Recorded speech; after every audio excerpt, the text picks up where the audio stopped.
El domingo llega Harry Potter y las Reliquias de la Muerte parte 1, pero hoy es miércoles de fenómeno. La semana pasada hicimos un repaso a los juegos más raros y ahora le llega el turno a los de Nintendo DS. Siempre aprovecho este espacio para agradecer todo el cariño, por lo que hoy no va a ser menos. Muchas gracias por los comentarios amorosos, las críticas constructivas y vuestros consejos e ideas. El canal no sería nada sin ti. Y aunque Harry Potter ya está llegando a su fin, aún quedan muchas otras licencias y sagas que cubrir y varios juegos del mago. Si te gusta lo que hago, puedes apoyar el canal como miembro por 0,99 € al mes, desde ordenador. Desde móvil te cobran más. No hay contenido exclusivo, pero sí acceso anticipado a vídeos y también verás tu nombre en los créditos. Y poco más por hoy. Vamos con los juegos de Harry Potter en Nintendo DS, que es el tema estrella de este vídeo. Ese clásico clac que hacía la pantalla de Nintendo DS al abrirse es un recuerdo que nunca podremos olvidar. Los stylus mordisqueados, en muchas ocasiones perdidos, la pantalla de abajo rayada y soplar el cartucho también forman parte de esa memoria. Sin embargo, en una época marcada por los juegos licenciados, las adaptaciones de películas también quedaron ligadas a la historia del sistema. Y como no podía ser de otra forma, Harry Potter no quiso perderse la fiesta. Sus juegos en Nintendo DS no buscaban representar la película o el libro, sino crear magia interactiva. Hogwarts era un concepto, no había mucha exploración, sino una lista de tareas. De esta forma, los juegos pasaron de vivir en la pantalla a vivir en la memoria. Podías jugarlos en el coche, en la playa, comprarlos en tiendas de segunda mano sin manual. Vamos, que Harry Potter fue el ejemplo perfecto de todo lo que significó Nintendo DS. No solo combatió contra la potencia de PSP, sino que fue capaz de ganarle con menos recursos. Por todo eso, hoy vamos a recordar ese clac mientras repasamos los juegos del mago en Nintendo DS. Es verdad que ya los vemos como un recuerdo lejano, pero antes maravillaban por permitir que la magia se dibujara con un lápiz. Nintendo DS no fue una portátil más, fue todo un fenómeno de mercado. Tuvo tanto éxito que hablamos de una consola que vendió 154 millones de unidades y casi 950 millones de juegos. Esto tuvo una consecuencia. Para los editores, sacar juegos en DS era obligatorio. El hardware empujaba a experimentar y eso trajo al gran público. La segunda pantalla táctil, el micrófono y la conectividad inalámbrica eran ganchos que vendían la experiencia. Además, Nintendo comercializó DS con un tono mucho más amplio y menos infantil. Salió como una apuesta rara, pero terminó convirtiéndose en la portátil estándar de la época. Gracias a eso, consiguió convertirse en el terreno perfecto para los juegos licenciados basados en películas. Aquí, Harry Potter era oro, ya que estábamos en una época en la que mandaban los juegos físicos. Veías la portada con el mago, la entendías sin explicar nada y se convertía en una compra segura. Esto hizo que Harry Potter no fuera el único que aprovechara la época de los juegos licenciados. En los 2000 y 2010, muchos videojuegos eran una pieza de marketing ligada a un estreno. Había juguetes, había cromos, había promociones y había videojuegos. En términos generales, el modelo siempre fue el mismo. Fijaban la fecha junto al estreno, lanzaban en varias plataformas y el presupuesto y los calendarios mandaban. De hecho, la lógica la regía el propio calendario, no la creatividad. Y como Harry Potter trabajaba con esa fórmula desde 2001, Nintendo DS fue otro de los sistemas en los que triunfó. A ver, incluso si lo piensas, era un destino natural. Tenía millones de jugadores de todas las edades y la producción era más contenida que en consolas grandes. Si sumas 2 y 2, el resultado es un juego que siempre estaba disponible cuando el mago llegaba a la gran pantalla. En Nintendo DS, hacer magia no se limitaba a tocar un botón. Aquí, el diseño se apoyaba en la interacción gracias al stylus como varita y la pantalla táctil como lienzo. En varias entregas, el hechizo funciona como un input gráfico. Te enseña un símbolo y tú lo replicas. El ejemplo perfecto es la Orden del Fénix. Tocas un objeto, aparece el símbolo del hechizo en la pantalla superior y tú mismo lo dibujas en la inferior. Gracias a su filosofía, Nintendo DS apostó por una familia de interacciones marca de la casa. El Cáliz de Fuego ya introdujo los patrones en la pantalla táctil, así que la Orden del Fénix heredó esta idea. Poco después, el Misterio del Príncipe la reforzó. Llegaron más gestos y debutaron hechizos que no habíamos visto antes. Con las Reliquias de la Muerte parte 1, la fórmula se depuró con una apuesta por lanzar hechizos haciendo marcas correctas. Sin embargo, no todo eran trazos, también había que arrastrar o incluso tocar. Wingardium Leviosa, por ejemplo, se hacía tocando un objetivo con el stylus y arrastrándolo hasta la otra parte de la pantalla. Además, la consola sacaba partido a esa doble pantalla para fomentar la cooperación entre ambas. Mientras en la de arriba veías la acción, en la de abajo vivías la acción. Además, como eran juegos para consolas de Nintendo, tenían que tener ese toque característico de la compañía. La crianza de Nifflers en Harry Potter y el Cáliz de Fuego es el ejemplo perfecto. Es el tipo de interacción jugable que no existe en otras plataformas en el que puedes alimentar, lavar y entrenar a una criatura. El sistema también contó con otros 2 juegos del mago fuera del amparo de Electronic Arts: Lego Harry Potter años 1-4 y Lego Harry Potter años 5-7. Aquí también sacabas partido al control táctil para lanzar hechizos, resolver puzzles y guiar al personaje con el stylus. Es verdad que podías moverte con la cruceta, pero necesitabas la pantalla táctil para sacar todo el jugo a la propuesta. De esta forma, Nintendo DS convirtió los hechizos en sinónimos de interfaz, ya que había que dibujar, arrastrar, señalar y trazar un círculo. Por ese mismo motivo, los juegos de Harry Potter en la consola de Nintendo estaban más cerca de ser una operación quirúrgica que una aventura de acción. En la consola portátil de la gran N, explorar Hogwarts pasó a ser una experiencia muy Nintendo. Tenías microtareas repetibles, progresión por desbloqueos y una historia que funcionaba como carril. Había minijuegos, retos cortos, coleccionables, objetivos y actividades, pero dedicabas la mayoría del tiempo al ámbito jugable.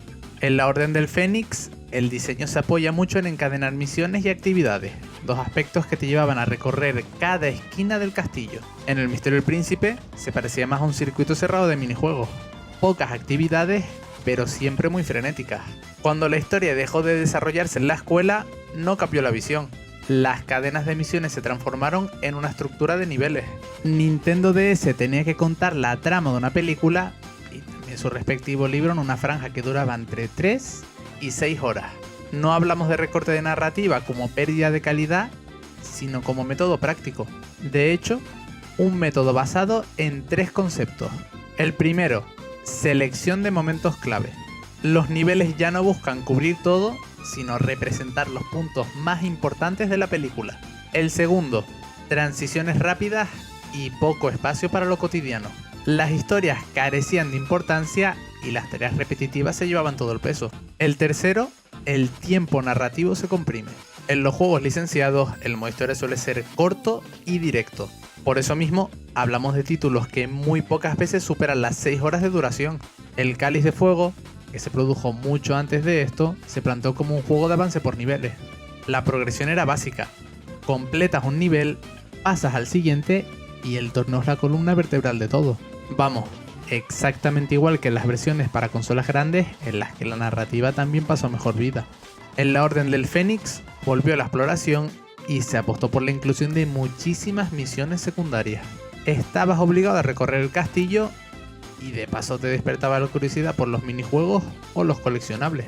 Un año después, el Misterio del Príncipe se llevó más de un palo, ya que la crítica aseguró que repetías los mismos 3 minijuegos una y otra vez.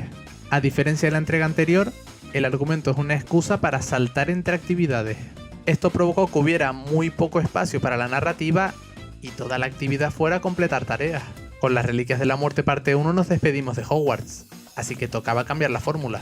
Hablamos de una adaptación que recreaba los momentos clave de la película.